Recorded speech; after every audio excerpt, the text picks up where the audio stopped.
ہمارے ہاں نا امیر کا تو ویسے دل کرتا ہے کہ وہ امیر لوگوں کے ساتھ دوستی رکھے. ان کے تو ویسے ہی بڑے مسئلے ہیں بیچاروں کے، انہوں نے اپنے کام نکلوانے ہوتے ہیں. تاجروں کو کچھ سیاستدانوں سے ربط رکھنا پڑتا ہے. بڑے بڑے مسئلے ہیں، بڑے بڑے مسائل ہیں، بڑے بڑے لوگوں سے لوگوں نے رابطے رکھے ہوتے ہیں کہ دنیا میں اگر کوئی کام پڑ گیا، کوئی مشکل آ گئی تو ہم ذرا فٹافٹ ان سے بات کر لیں گے. یہ تو معاملہ اپنی جگہ پہ قائم ہے کہ تاجر نے، سیاستدان نے، بڑے لوگوں نے بڑے لوگوں سے ربط بنائے.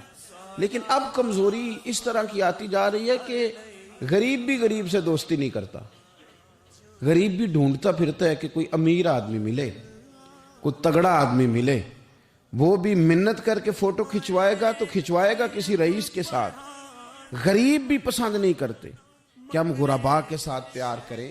ہمارے دائیں بائیں بہت سارے ایسے لوگ ہوتے ہیں جو کمزور ہوتے ہیں، اور میں نے دیکھا ہے کہ زندگی میں تو خیر کرنا دور کی بات ہے، جنازے تک میں لوگ نہیں جاتے. اس میں بھی دیکھتے ہیں کہ کوئی امیر آدمی ہو تو پھر ذرا دوڑ کے، کوئی سیاسی قد کاٹ والا ہو تو سارے آگے بڑھ بڑھ کے چہرے دکھاتے ہیں. اس کے بچوں سے ملتے ہیں کہ صاحب میں آیا ہوا ہوں، میرا ذرا خیال کرو، میں پہنچ گیا ہوں. وہ خیال کرتے ہیں کہ ہم پہنچ جائیں، ہماری شرکت جو ہے وہ شمار کر لی جائے.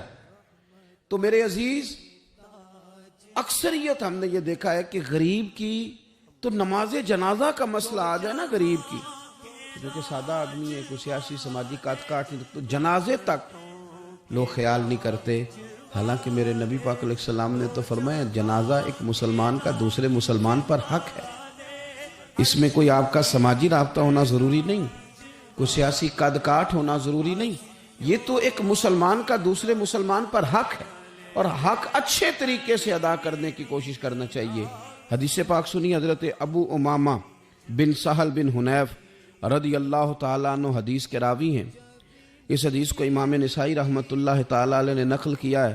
ارشاد فرماتے ہیں کہ اطراف مدینہ کے گاؤں میں سے ایک عورت بیمار ہو گئی.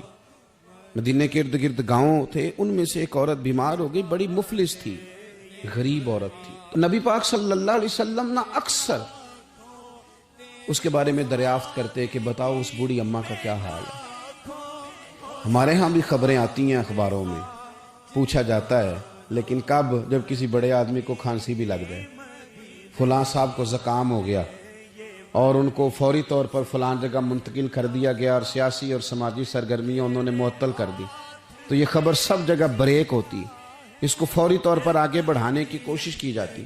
ایک غریب عورت ہے، مدینے کی نہیں، مدینے کے اطراف میں جو گاؤں ہیں ان گاؤں کے رہنے والی ہے، اور اس کے نصیب دیکھو، اس کا مقدر دیکھو. ہر جگہ مدینے والے محبوب کے تذکرے.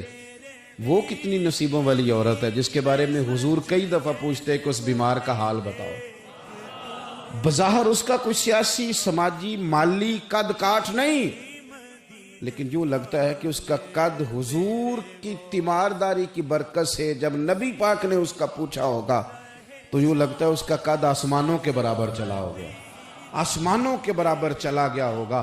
رسول کریم علیہ السلام بار بار پوچھتے، اور جب اس کے زیادہ بیمار ہونے کی خبر آئی تو حضور نے فرمایا اگر وصال ہو گیا تو مجھے خبر کرنا. صحابہ کرام فرماتے ہیں رات کو وصال ہوا، رات کے وقت ہی غسل کفن کر کے اسے مدینہ شریف لایا گیا. لیکن جب معلومات کی گئی تو حضور بظاہر آرام فرمائے، حضور آرام کر رہے ہیں. صحابہ نے مناسب نہیں سمجھا کہ نبی پاک علیہ السلام کو تکلیف دی جائے. سرور کائنات صلی اللہ علیہ وسلم کو جگانا مناسب نہ سمجھا. لوگوں نے نماز جنازہ پڑھا، اس کو دفن کر دیا. حضور نے صبح پوچھا مجھے خبر کیوں نہیں دی؟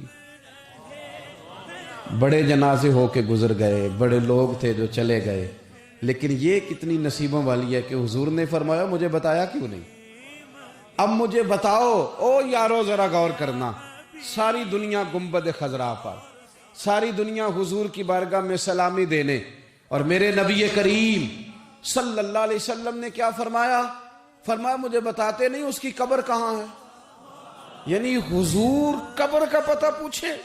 محبوب حضور تو ویسے کسی جگہ قریب سے گزر جائے نا تو اعلیٰ حضرت فاضل بریلوی فرماتے ہیں وہ جس سمت آ گئے ہیں کوچے بسا دیے ہیں، وہ تو علاقہ ویسے ہی مہک جاتا ہے، بس جاتا ہے. حضور قبر کہاں ہے؟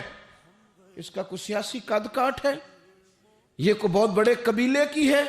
حضور نے فرمایا دیکھو غریبی کو اعزاز اس طرح دینا، یہ میرا اسوہ حسنہ ہے، اس طرح غریبوں کے ساتھ سلوک کرنا، پھر غریب مایوس نہیں ہوں گے، پھر غریب خودکشیاں نہیں کریں گے، پھر غریب اپنے آپ کو معاشرے سے کٹا ہوا محسوس۔ کہاں ہے اس کی قبر؟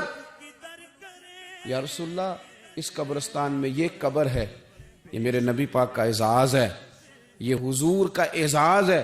ویسے تو دوسرا جنازہ جائز نہیں، اگر وارث جنازہ نہ پڑھیں تو پھر دوسرا جنازہ پڑھا جا سکتا ہے، لیکن حضور تو وارث ہے نا اپنی ساری امت کے۔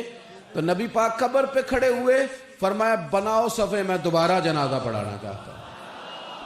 ایک دیہات میں رہنے والی مفلس عورت، ایک دیہات میں رہنے والی غریب عورت، وہ بی بی کہ جس کا کوئی بظاہر لمبا چوڑا نام نہیں، کوئی بڑے القابات سے پکارا نہیں جاتا، حضور نے 4 تکبیروں کے ساتھ امام نسائی نے لکھا ہے دوبارہ جنازہ پڑھایا، اور لوگوں کو بتایا کہ اس طرح کر کے اگر تم غریبی سے پیار کرو گے نا، ان کی مہک نے دل کے غنچے کھلا دیے ہیں، وہ جس راہ چل دیے ہیں کوچے بسا دیے ہیں۔